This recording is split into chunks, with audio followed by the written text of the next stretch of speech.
What if one act of kindness by a tired waitress not only saved a child's life but exposed a billionaire's broken soul? And what if, years later, she was the one who rewrote the rules of his empire? Stay with this story. Because by the end, you'll either want to hug someone or call out every injustice you've ever stayed silent about. It was nearly midnight. Rain hammered down on Monroe Street like it had something to prove. Inside the aging Bluebell Diner, Denise Walker wiped down the counter after a brutal double shift.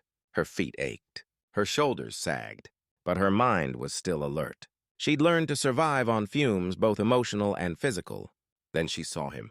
A boy maybe 9 years old, curled in a rusted wheelchair outside the diner, soaked to the bone, trembling. No jacket, no parent in sight, just fear etched into every inch of his face. Denise didn't hesitate. She pushed open the diner door.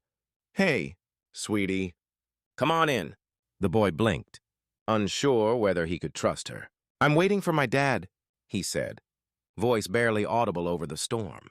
"Well, you can wait inside. I've got soup and a radiator," she said with a wink. She wheeled him in, draped him in towels, and made her special grilled cheese with tomato soup. The boy devoured it like he hadn't eaten all day. "What's your name?" she asked gently. "Elik, that's a strong name," she said, smiling. What she didn't know was that someone was watching. Across the street, inside a black Maybach, sat Preston Vaughn, tech tycoon, billionaire. A man known for disrupting industries but not known for noticing people. Tonight. However, he was paying attention. Through the rain-smeared window, he watched a waitress kneel beside his son, feeding him, listening to him. Preston's assistant had called to say he was running late and that someone from security would collect Eli from the corner diner, but she hadn't arrived. And now some stranger had stepped in. He watched Denise comfort his son with no knowledge of who he was. No expectations, just pure, instinctive humanity. And for reasons he couldn't explain, something in Preston's chest shifted. He picked up his phone. "Get me everything on that woman. Name, job, address." By morning, the next evening, Denise came home to find a man standing at her door, broad-shouldered, sharply dressed, with rain glistening on his tailored coat. Denise Walker. "Who's asking?"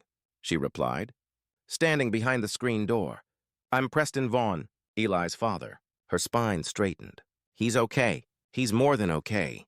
Because of you?" She softened, but only slightly. "I'm here to offer you a position at Vaughn Tech," he continued. "Corporate strategy, 6 figures, full benefits." Denise let out a short laugh. "You think I want to work for the guy who forgot to pick up his kid?" His face didn't flinch. "No. I think you're the only person I've seen in years who leads with empathy instead of ego. And frankly, we need that." By Monday morning, Denise stood in the glimmering glass lobby of Vaughn Tech. Her second-hand blazer didn't match the sea of tailored suits, but her posture did. She walked with a purpose, inside. Heads turned, whispers followed. Some thought she was lost. Others thought she was temporary. Preston didn't waver. He threw her into real meetings with real decisions. While others doubted, she delivered.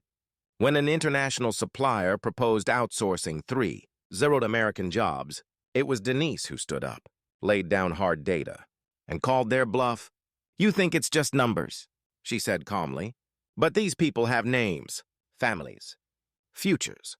The boardroom fell silent. The deal was scrapped, and Denise, suddenly she wasn't the waitress anymore. She was the whisper that became the storm. But not everyone applauded. Months later, a leak of sensitive financial data hit the press. All trails pointed to Denise. Her email, her login credentials, her IP. Preston called her into his office. His face was stone, his voice low. "Tell me I wasn't wrong." Denise slid the evidence across his desk. "You weren't. But someone wants you to think you were." That night, they worked together, combining her instincts with his access. The truth unraveled quickly. A senior executive had framed her to cover his own illegal dealings with a government contractor. At the emergency board meeting, Denise didn't wait for them to accuse her. She walked in, placed a thick folder of evidence on the table. "You wanted someone to blame, but you picked the wrong woman. I've survived things this place can't imagine." The room was silent. Then Preston stood. Effective immediately. Eric Lorman is terminated. Denise Walker is promoted to vice president. The motion passed. No objections. 3 years later, Denise's name gleamed in brass outside the executive suite. She launched the Walker-Vaughn Community Initiative dedicated to single mothers, overlooked neighborhoods, and forgotten children. At the launch, Eli, now 16, confident and kind, stood beside her. Denise addressed the crowd. People ask how I got here. I tell them it started with a sandwich and a towel. It started with a kid who needed shelter. Kindness isn't weakness. It's the blueprint of change. That night, Denise returned to her office. On her desk was a handwritten note. From Eli, you were the first person to see me not as someone's kid or someone's problem, just me. Thank you for making me feel seen. Tears came silently. She pressed the letter to her chest. All the late nights, the insults, the self-doubt. They had led to this. Maybe you've been Denise, the one who gives even when no one's looking. Maybe you've been Eli, hoping someone would notice you matter.